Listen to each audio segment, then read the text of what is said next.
నమస్తే AV news కి స్వాగతం।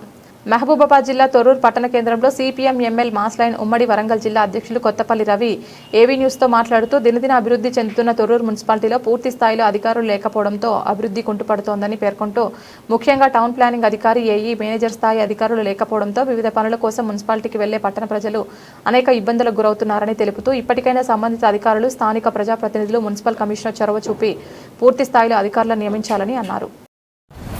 నా పేరు Kothapalli Ravi, CPIML mass line ఉమ్మడి వరంగల్ జిల్లా కార్యదర్శి। తొర్రూరు మున్సిపాలిటీ దినదిన అభివృద్ధి చెందుతుంది। చాలా వేగంగా జరుగుతున్న ఈ అభివృద్ధికి మున్సిపల్ శాఖ ద్వారా కావాల్సిన అనేక పనులు పెండింగ్లో ఉండి ప్రజలు ఇబ్బంది పడుతున్నారు। ముఖ్యంగా ఈ మున్సిపాలిటీ పరిధిలో ఒక ఏఈ పర్మనెంట్గా లేడు।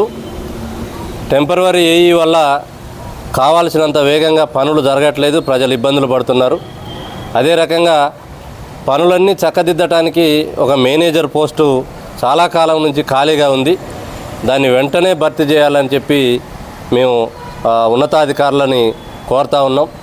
టౌన్ ప్లానింగ్ అనేది అనేక మంది ఇల్లు కట్టుకుంటున్నారు, ఆ ఇల్లు కట్టడంలో దానికి సంబంధించి చూడాల్సిన బాధ్యత టౌన్ ప్లానింగ్ ఆఫీసర్కు ఉంటుంది। ఆ టౌన్ ప్లానింగ్ ఆఫీసర్ కూడా ఇప్పటికీ రెగ్యులర్గా లేని పరిస్థితి ఉంది। దీంతో ప్రజలు చాలా ఇబ్బందులు పడుతూ ఉన్నారు। ఉన్నతాధికారులు ఈ సమస్యను తీవ్రతను గుర్తించి వెంటనే ఈ పోస్టుల్ని భర్తీ చేయాలని చెప్పి మేము కోరుతా ఉన్నాం। అదే రకంగా ప్రజాప్రతినిధులు ముఖ్యంగా ఎమ్మెల్యే గారు, ఎంపీ గారు కూడా దీంట్లో జోక్యం చేసుకొని ఈ పోస్టులు ఏవైతున్నాయో కీలకమైన పోస్టులు ఇవి, ఈ పోస్టులను వెంటనే భర్తీ చేయాలని చెప్పి మేము డిమాండ్ చేస్తూ ఉన్నాం। అదే రకంగా ఈ తొర్రూరులో డ్రైనేజ్ కోసం ఏర్పాటు చేసి కాలువలు కోట్ల రూపాయలతో కట్టడం జరిగింది, గుత్తేదారుకు బిల్లు రాలేదంటున్నాడు, మరి ప్రభుత్వం మాత్రం దీని మీద శ్రద్ధ పెట్టట్లేదు।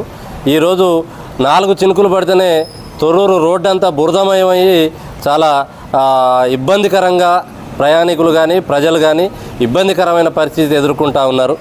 దాని విషయాల్లో కూడా ఉన్నతాధికారులు కలెక్టర్ గారు ఆలోచించి దానికి సంబంధించి ఆ సమస్యను కూడా పరిష్కరించాలని చెప్పి మేము కోరుతా ఉన్నాం। ఈ సమస్యల పరిష్కారానికి ఉన్నతాధికారులు ప్రజాప్రతినిధులు శ్రద్ధ పెట్టకపోతే ఆందోళన బాట పట్టక తప్పదని చెప్పి ఈ సందర్భంగా గుర్తు చేస్తున్నాం।